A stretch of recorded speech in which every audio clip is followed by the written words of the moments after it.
السلام عليكم، كل سنة واحنا طيبين جميعا.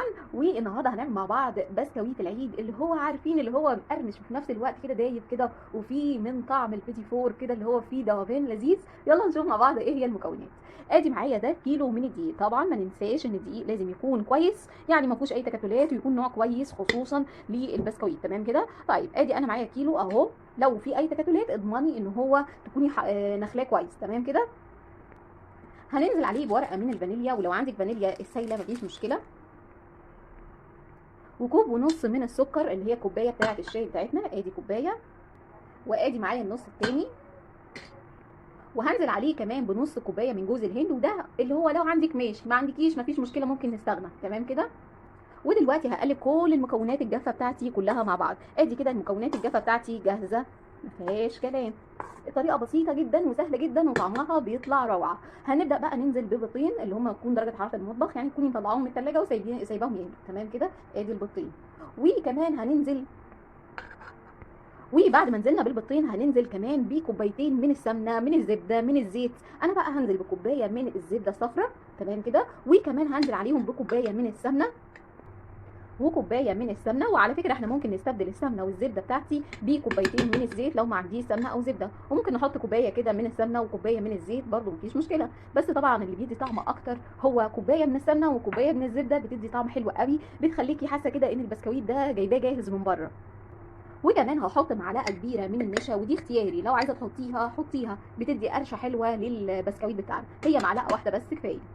ودلوقتي كل المكونات بتاعتي اهي جاهزه. هتبداي ان انت عندك عجان كويس جدا، هتبداي تعجني بالشكل ده. طب ما عندكيش عجان، هتبداي تمسكي كل المكونات دي بين ايديكي وتفركيها كويس قوي بين ايديكي مع بعض. تمام كده. عشان اللي هو تتجانس، هتلاقيها كده اللي هو مرمله معاكي، عامله زي الكسكسي او اللي هي منديه كده. تمام كده. هو ده اللي احنا هنبقى عايزينه. تمام كده. ودلوقتي يا اما هنعجن بكوبايه دافيه من الميه او كوبايه دافيه من اللبن، اللي متوفر عندك هتعجني بيه. تمام كده. يلا بينا نعجن كل المكونات دي كويس قوي مع بعض.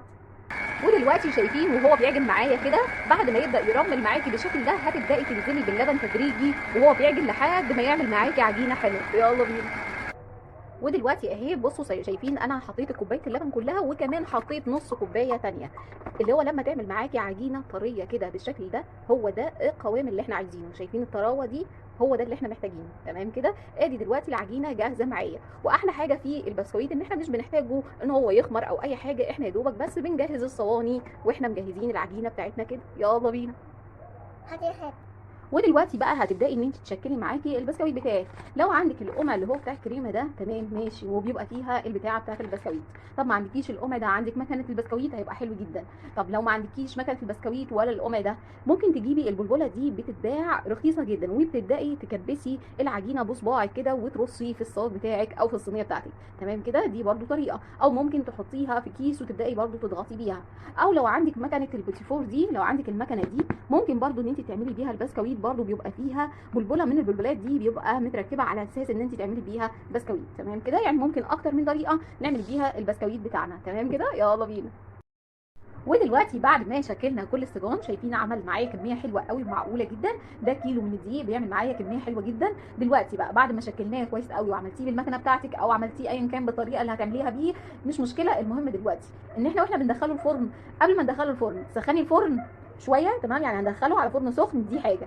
وتاني حاجه ان انت هتشغلي تحت بس، مش هتشغلي فوق خالص، اللي هو الشوايه مش هتشغليها. لو عندك الفرن فيه تايمر هتشغليه على 180. لو ما فيهوش تايمر اللي هو العادي هتكوني مطيه عليه وتشغلي تحت بس. لو عندك فيه مروحه هتشغلي المروحه عشان توزع الهواء معاكي.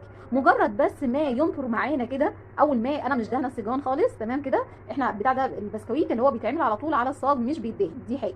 طيب اول ما تيجي تعملي الصاج كده تهزيه هتلاقيه نطر معاكي، يبقى هو كده استوى معايا والتسويه معقوله. يلا بينا ندخل الفرن. دلوقتي بعد ما طلعناه من الفرن، ده اخد تقريبا نص ساعه في الفرن. يعني بصوا شايفين التسويه معايا عامله ازاي، حلوه جدا. حلو جدا ان انت تعملي حاجه في البيت تطلع طعمها خطير بالشكل ده. جربوا الطريقه دي هتعجبكم جدا. يا رب تكون الوصفه عجبتكم. اشوفكم على خير في فيديو جديد. السلام عليكم ورحمه الله.